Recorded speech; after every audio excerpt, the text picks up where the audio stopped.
Marvel and DC are crossing over for the first time in nearly 20 years, and I thought this would be a great time to explore the history of Marvel and DC crossovers and how they happen.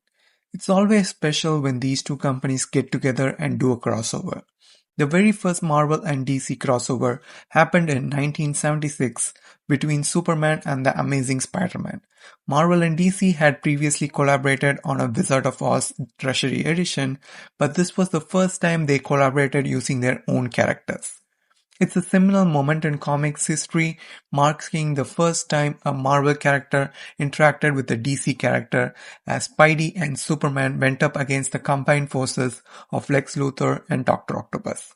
The story took place in its own world, where Superman and Spider-Man had always existed together. A crossover Earth, if you will. David Opes deserves a special mention for making this whole crossover happen.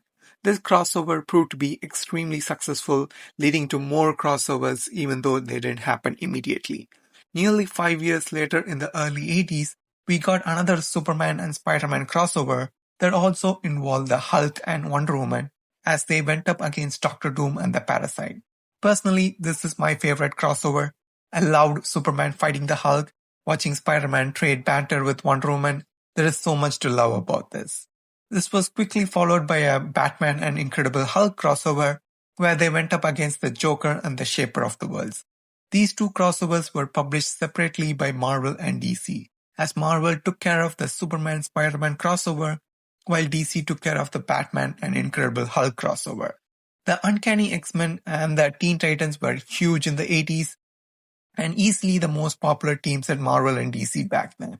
Deciding to take advantage of that, Marvel and DC published a special crossover in 1982 where the Teen Titans and the X-Men went up against Darkseid and Dark Phoenix. This was the first crossover between two superhero teams, and it proved to be extremely successful. There were plans to do a Justice League and Avengers crossover and more crossovers, but it never really ended up happening. Marvel and DC parted ways, and for nearly 10 years, there were no crossovers.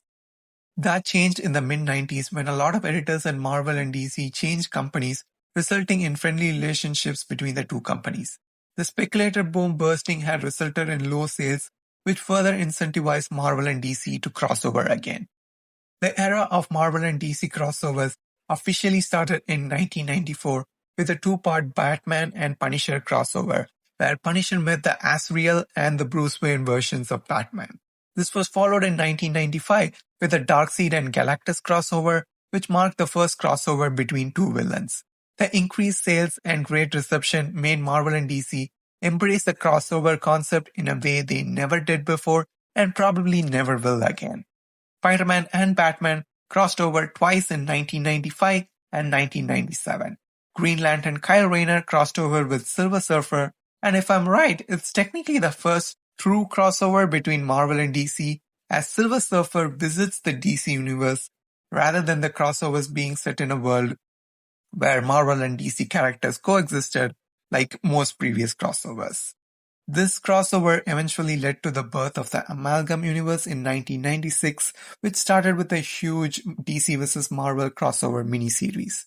This miniseries was the first large-scale crossover between the two companies, and it did not disappoint.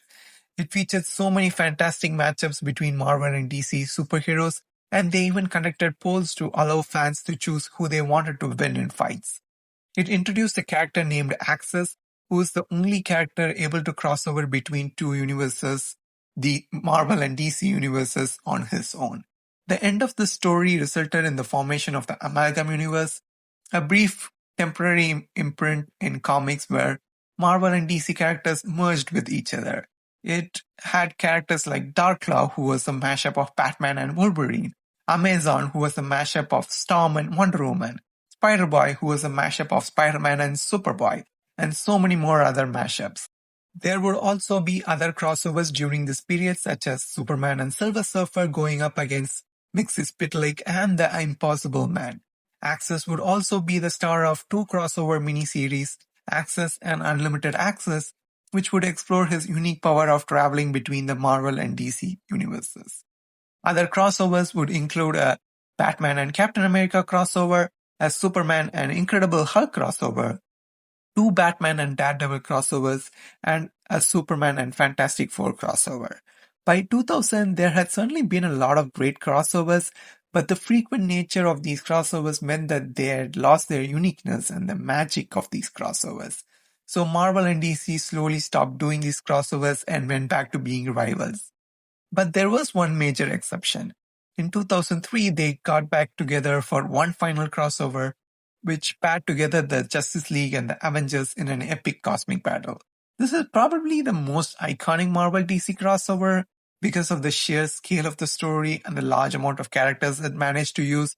It's a relatively simple plot in a lot of ways, but it's still really great. And it was only a 4-issue miniseries, but it works so beautifully.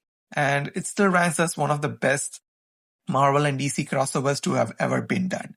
But this crossover also served as the unofficial end of a decade of constant Marvel DC crossovers.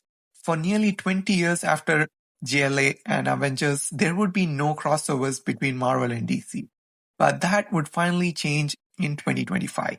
After 2 decades, Marvel and DC recently announced that they will finally cross over and announced that the first crossover in nearly 2 decades will be 2 one-shots featuring Batman and Deadpool with backup stories highlighting other crossovers between Marvel and DC characters. It's truly surreal as a modern comics fan who never really got to experience the Marvel and DC crossover hype to see it finally happen when most people had assumed that it was probably never going to happen again. Just before I wrap things up, I wanted to bring up a fun fact. At a certain point, Marvel and DC had an idea to swap 2 different characters for a year. The characters chosen were Martian Manhunter from DC and She-Hulk from Marvel. They were chosen because writers felt that these characters would feel more unique outside of their home universes. Unfortunately, it never ended up happening, but I kind of wish it had. I would have loved to have seen She-Hulk in the DC universe interacting with characters like Wonder Woman. Martian Manhunter working with the Avengers and finding his place in the Marvel Universe would have been so great to see. I think it would have worked so well as a temporary swap, but alas, it was not meant to be. Anyways, I'm really excited to see these 2 companies working together again. I hope to see more Marvel and DC crossovers in the near future, but hopefully it doesn't happen too frequently that it ends up losing the uniqueness and the magic of these crossovers.